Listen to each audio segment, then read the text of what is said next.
What's going on, beautiful people? We're also climbing here, and today I'm going to teach you guys how you can take this and this to make this. So let's go.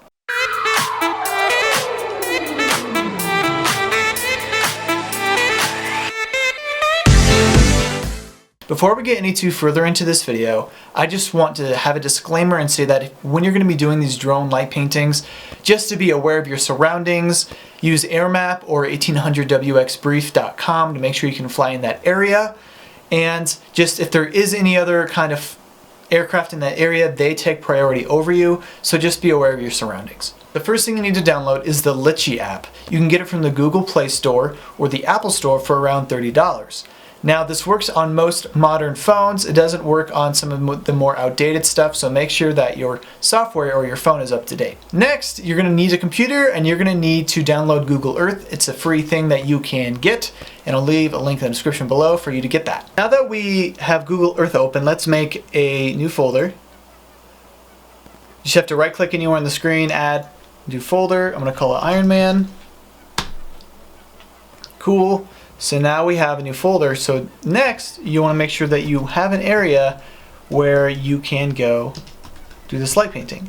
I always use the same area generally in Colorado Springs. I use Memorial Park.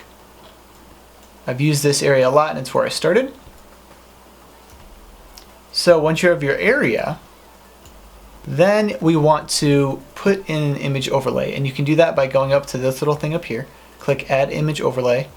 And I already have the image I want to use, and I recommend having a PNG because you can have the transparency around it and you don't have to deal with other colors that you don't want, and it just makes it easier to trace.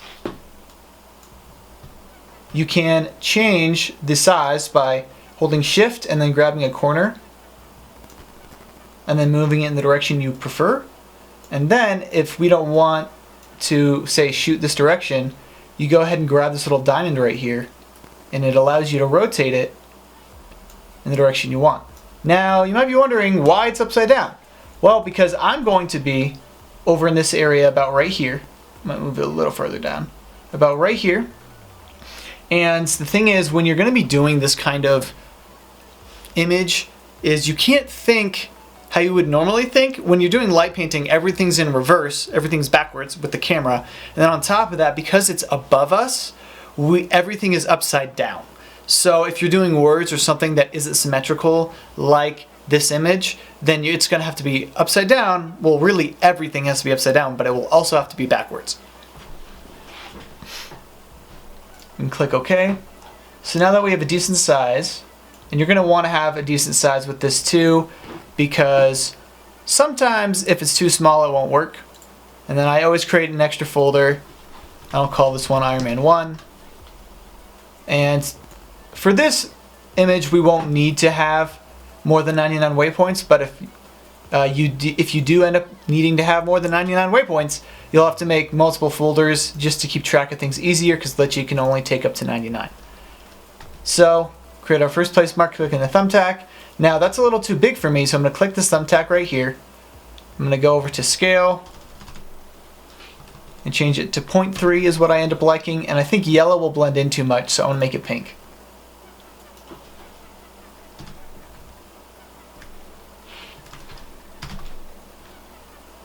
Okay. Now I can grab this waypoint and I'll set it right here. And then it becomes a monotonous task of doing all these waypoints. So that's what I'm going to do right now.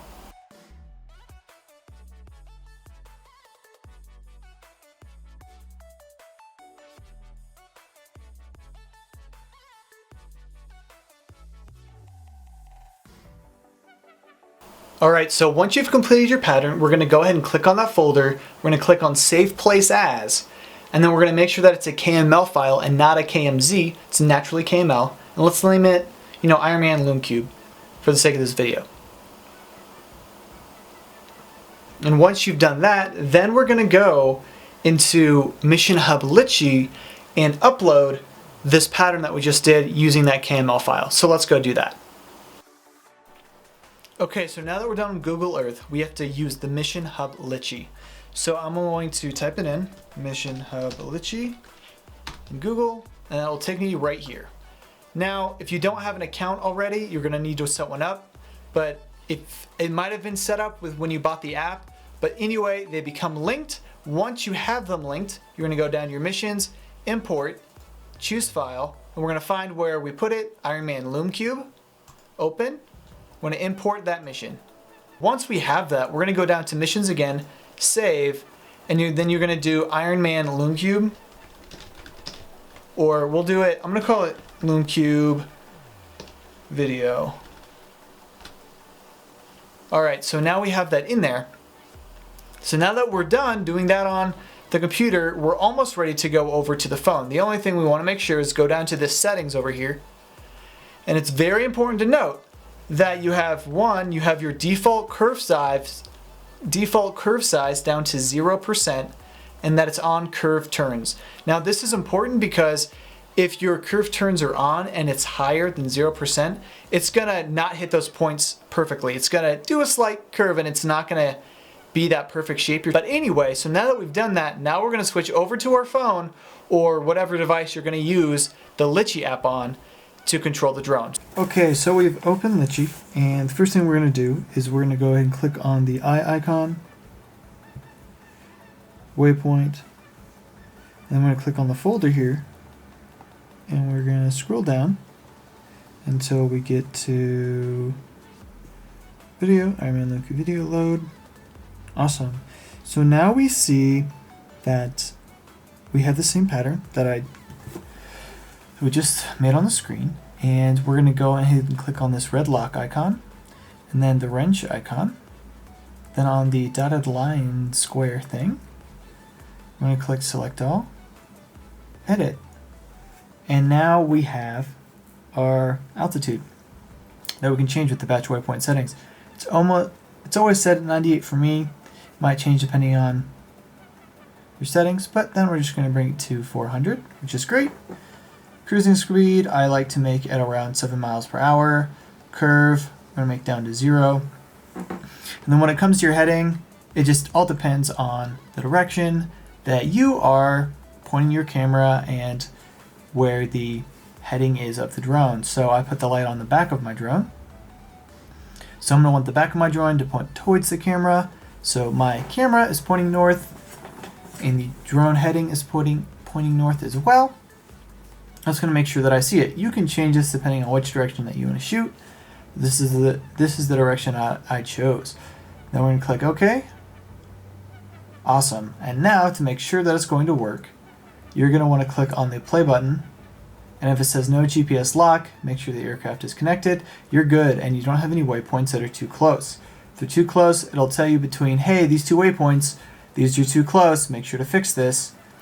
And then if they, so once you go ahead and fix it, you have to go back into Google Earth, fix it, upload it again. And then if you have more than one, it'll only show one issue at a time. So if you have more than one, you're gonna have to do this multiple times, but that's as good as we got right now.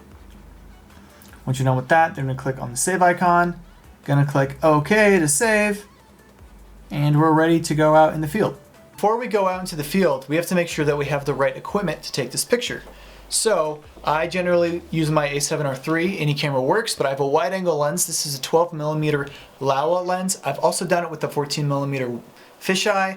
So you're gonna want a really wide angle lens. If you have like a 24-70, you're gonna have to be really far away, and that's just gonna be a bigger pain in the butt depending on what you're doing. It's better just to have the widest lens you can.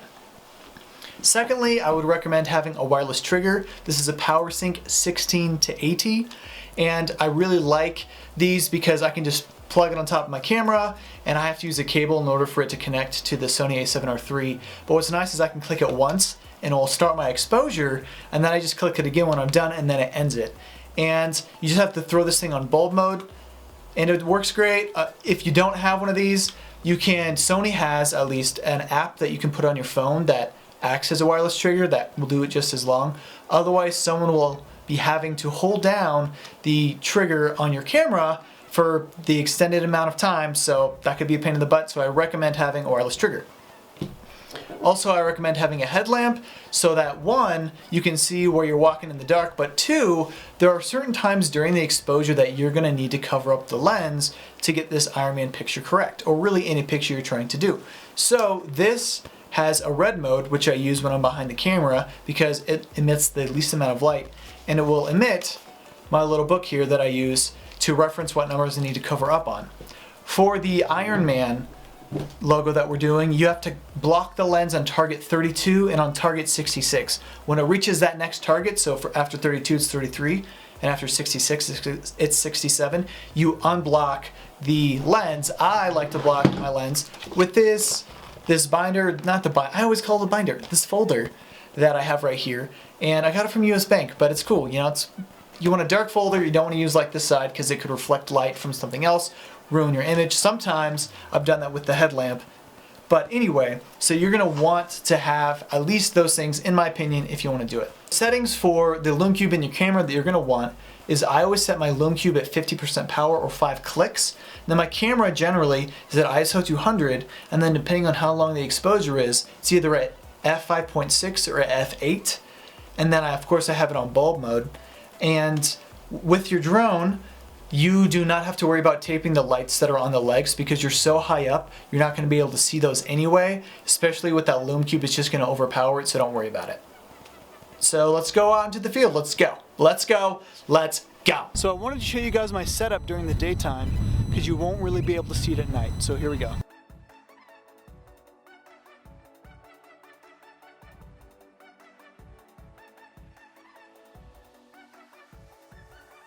So you're gonna see on my phone screen in a little bit where I am on the field. Now I normally am probably a good 20 to 30 feet away from the first point or from the middle of where the shape is going to be, so I can make sure that my lens is in the middle of the picture.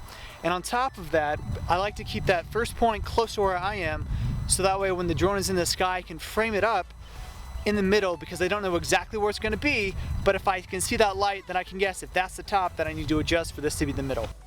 You can see that my camera's on. Good to go with that position.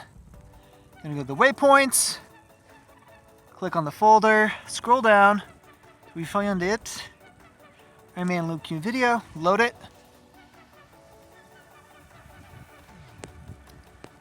So we can see right here where I am in relation to everything else.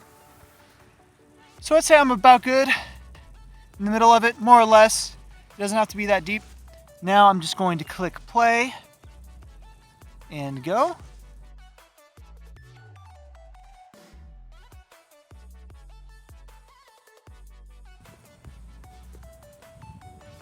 And you'll see it's flying to its first point right now.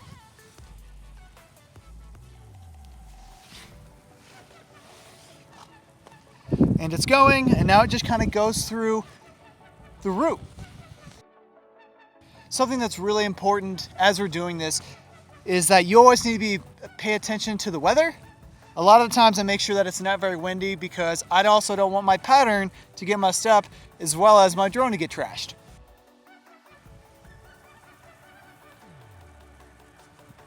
All right, we're almost to the first time that we're gonna block the lens, almost to 31. And blocking on 32, I'm gonna block that lens and wait.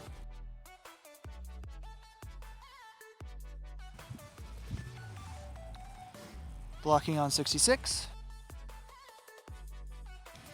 So now we just need to wait for night to fall and for my friend Cody to get here so we can film the whole thing at night. Yo, yo, we're out in the field. What's up? Doing this stuff for Lume Cube. Up in the sky. You know. Okay, here we go. Let's go.